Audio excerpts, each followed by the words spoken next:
Assalamualaikum warahmatullahi wabarakatuh. Hai teman-teman semua, semoga kalian sehat selalu ya. Perkenalkan, nama saya Ahmad Royan. Saya dari Prodi Psikologi.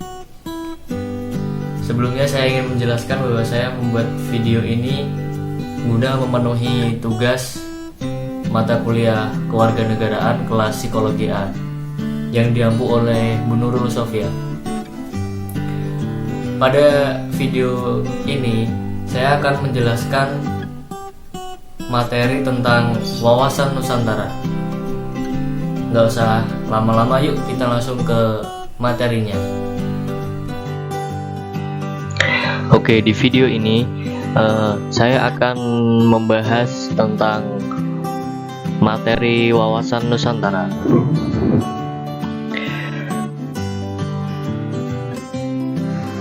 Topik yang akan kita bahas pada video ini, yang pertama adalah konsep wawasan Nusantara, yang kedua urgensi wawasan Nusantara, yang ketiga sumber latar belakang historis, sosiologis, dan politik wawasan Nusantara, yang keempat dinamika dan tantangan wawasan Nusantara, dan yang terakhir yaitu mendeskripsikan esensi dan urgensi wawasan Nusantara. Oke, langsung saja kita beranjak. Topik yang pertama yaitu konsep wawasan Nusantara.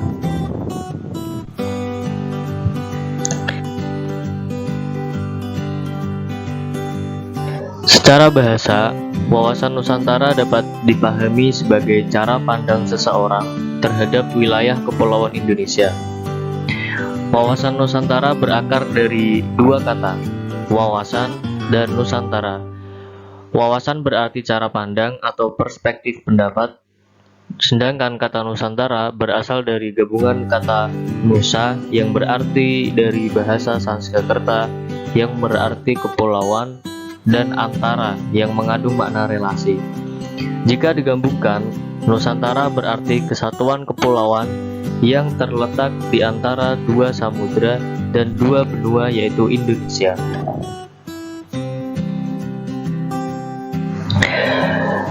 Dari sudut terminologi, perumusan GBHN 1998 mendefinisikan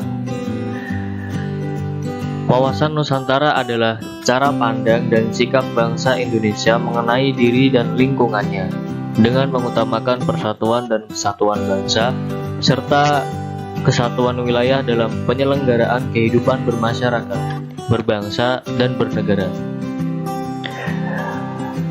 Definisi ini merupakan rumusan dari GBHN, yaitu Garis Besar Haluan Negara tahun 1998. Wawasan Nusantara mencakup cara pandang kesatuan wilayah, kepulauan geografis, masyarakat, dan kesatuan politik di Indonesia.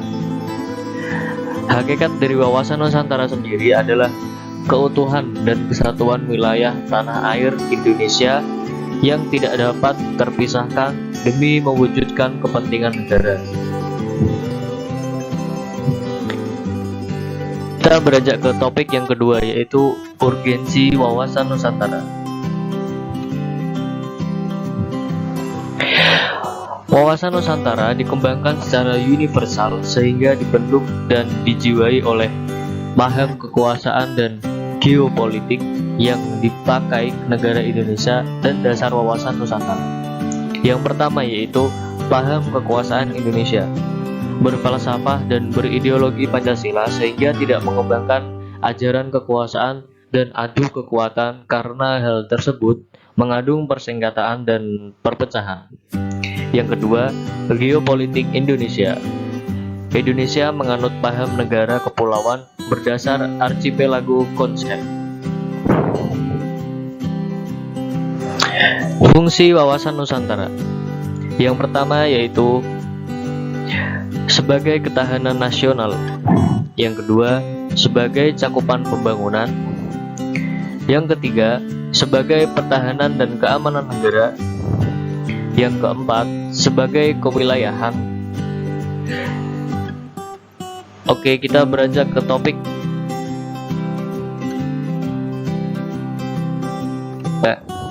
yaitu sumber latar belakang historis, sosiologis, dan politik wawasan Nusantara.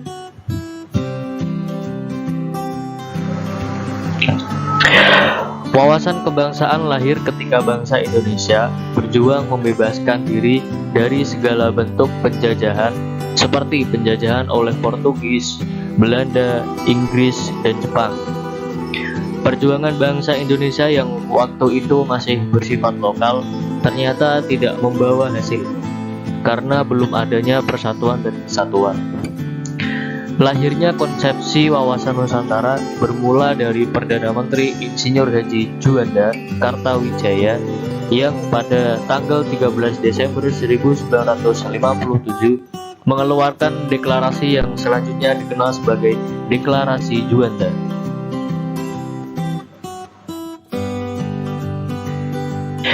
Yang kedua yaitu sumber sosiologis wawasan Nusantara. Wawasan Nusantara bermula dari wawasan kewilayahan sebagai konsepsi kewilayahan. Bangsa Indonesia mengusahakan dan memandang wilayah sebagai satu kesatuan. Namun, seiring tuntutan dan perkembangan, konsepsi wawasan Nusantara mencakup pandangan akan kesatuan politik, ekonomi, sosial budaya, dan pertahanan keamanan, termasuk persatuan sebagai satu bangsa. Bermula dari wawasan kewilayahan, namun seiring tuntunan dan perkembangan konsepsi wilayah negara mencakup pandangan akan kesatuan politik, ekonomi, sosial, dan budaya sebagaimana dalam rumusan Garis Besar Haluan Negara 1998. Wawasan Nusantara adalah cara pandang dan sikap bangsa Indonesia mengenal diri dan lingkungan dengan mengutamakan persatuan.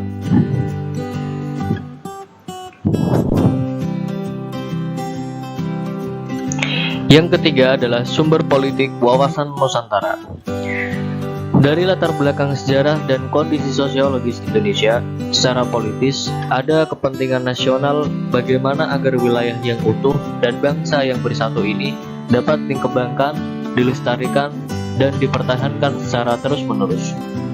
Kepentingan nasional itu merupakan turunan lanjut dari cita-cita nasional, tujuan nasional, maupun visi nasional. Cita-cita nasional bangsa Indonesia sebagaimana tertuang dalam pembukaan Undang-Undang Dasar 1945 alinea 2 adalah untuk mewujudkan negara Indonesia yang merdeka, negara yang maju, negara yang bersatu, negara yang berdaulat, adil, dan makmur. Sedangkan tujuan nasional Indonesia sebagaimana tertuang dalam pembukaan Undang-Undang Dasar 1945 alinea 4 salah satunya adalah melindungi segenap bangsa Indonesia dan seluruh tumpah darah Indonesia. Oke, kita masuk ke topik selanjutnya yaitu dinamika dan tantangan wawasan Nusantara.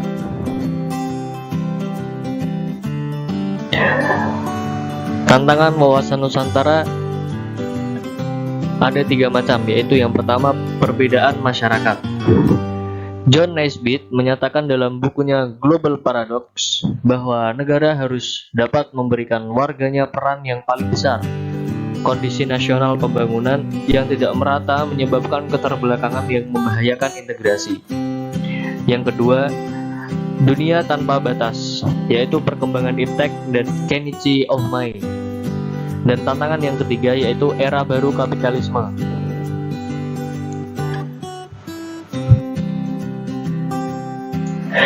Dinamika wawasan Nusantara.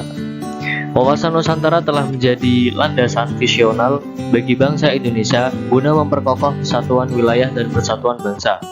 Upaya memperkokoh kesatuan wilayah dan persatuan bangsa akan terus-menerus dilakukan.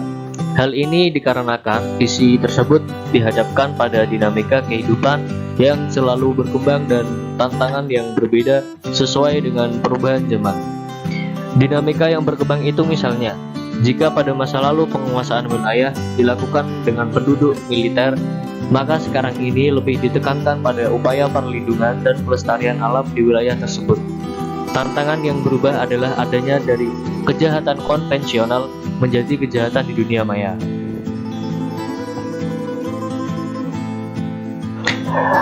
Kita ke topik yang terakhir yaitu esensi dan urgensi wawasan Nusantara. Esensi atau hakikat dari wawasan Nusantara adalah kesatuan wilayah dan persatuan bangsa Indonesia. Sejarah wawasan Nusantara adalah persyaratan persatuan atau keutuhan wilayah Indonesia yang membentang dari Sabang ke Merauke. Bangsa Indonesia sebagai kesatuan memiliki keunikan, yaitu memiliki keragaman suku. Di Indonesia sendiri ada sekitar 1128 suku bangsa. Yang kedua, memiliki jumlah penduduk besar, yaitu sekitar 242 juta penduduk. Yang ketiga yaitu memiliki keragaman ras. Yang keempat, memiliki keragaman agama seperti agama Kristen, Hindu, Buddha, Katolik, dan Islam. Yang kelima adalah memiliki keragaman budaya sebagai konsekuensi dari keragaman suku bangsa.